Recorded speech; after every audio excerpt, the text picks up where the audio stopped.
Magandang araw sa inyong lahat. Heto na ang latest weather update para sa iba't ibang bahagi ng bansa ngayong araw ng Friday. Meron tayong bagong datos tungkol sa development ng posibleng bagong bagyo na manggaling sa silangan. Alamin natin ang bagong detalye. Kung gusto mo naman lagi kang informed sa lagay ng panahon, huwag kalimutang mag-subscribe dito sa channel. Ngayong araw, ang low pressure area na dating si Kaloy ay nakita sa layong 995 kilometers silangan ng southeastern Luzon. Ibig sabihin, nananatili pa din ngayon ang LPA o mas mahinang weather disturbance, pero hindi ibig sabihin nito na wala na tayong dapat tingnan sa mas malawak na lagay ng panahon. Sa kasalukuyan, ang mas pangunahing tema ng ating panahon sa buong bansa ay ang epekto ng localized thunderstorms. Kaya ang mararamdaman sa maraming lugar ay mainit, maalinsangan at may posibilidad ng biglaang pag-ulan habang tumatagal ang maghapon. Para sa Metro Manila at sa nalalabing bahagi ng bansa, ang inaasahang lagay ng panahon ay partly cloudy to cloudy skies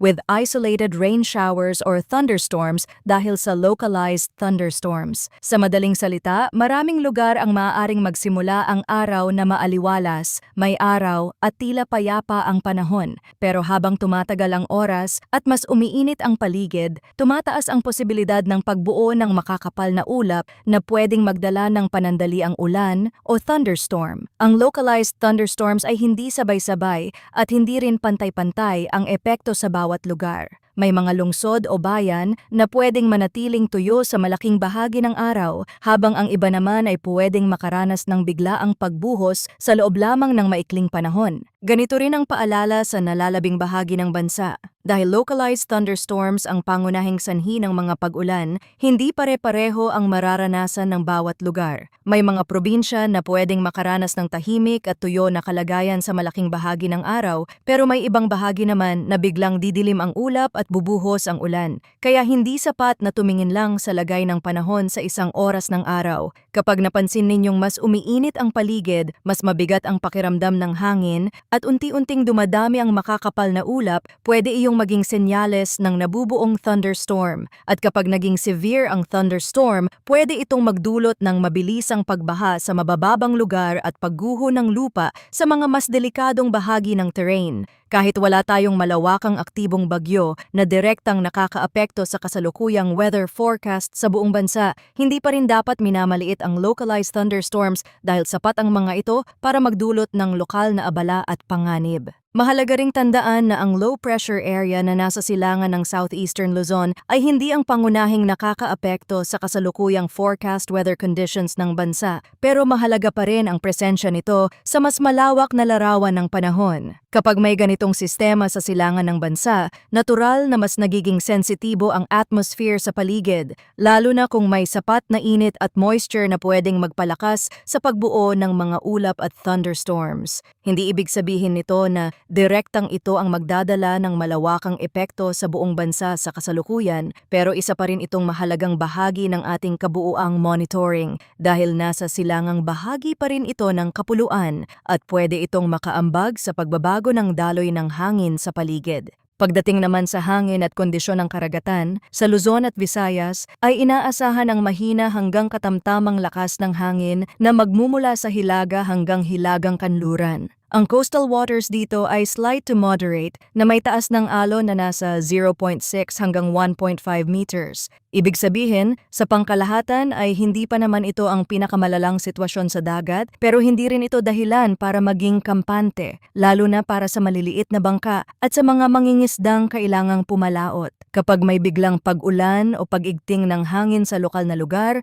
pwede pa ring magbago ang aktual na kondisyon sa dagat kahit hindi naman mataas ang alon sa pangkalahatang forecast. Sa Mindanao naman, mahina hanggang katamtaman din ang hangin at ito ay magmumula sa timog hanggang timog kanluran. Ang coastal waters ay slight to moderate rin na may taas ng alon na nasa 0.6 hanggang 1.5 meters. Sa unang tingin, hindi ito indikasyon ng pinakamahirap na kalagayan sa dagat, pero mahalaga pa ring tandaan na ang panahon sa dagat ay pwedeng mabilis magbago, lalo na kung may localized thunderstorm malapit sa baybayin. Kaya para sa mga may planong bumiyahe sa karagatan o sa mga komunidad na umaasa sa pangingisda, makabubuting obserbahan hindi lang ang general forecast, kundi pati ang aktual na lagay ng ulap, hangin bago bumiyahe. Kahit hindi mataas ang mga alon sa kabuuang ang forecast, ang pinakamahalagang dapat tandaan ay pwedeng magbago ang tunay na kondisyon sa dagat kapag may kasabay na thunderstorm. Kaya para sa mga mangingisda, sa mga gumagamit ng motorbangka, at sa mga may planong bumiyahe sa dagat, mahalagang maging mapagmatyag. Ang slight to moderate seas ay hindi automatikong ibig sabihin na siguradong ligtas na ang lahat ng biyahe.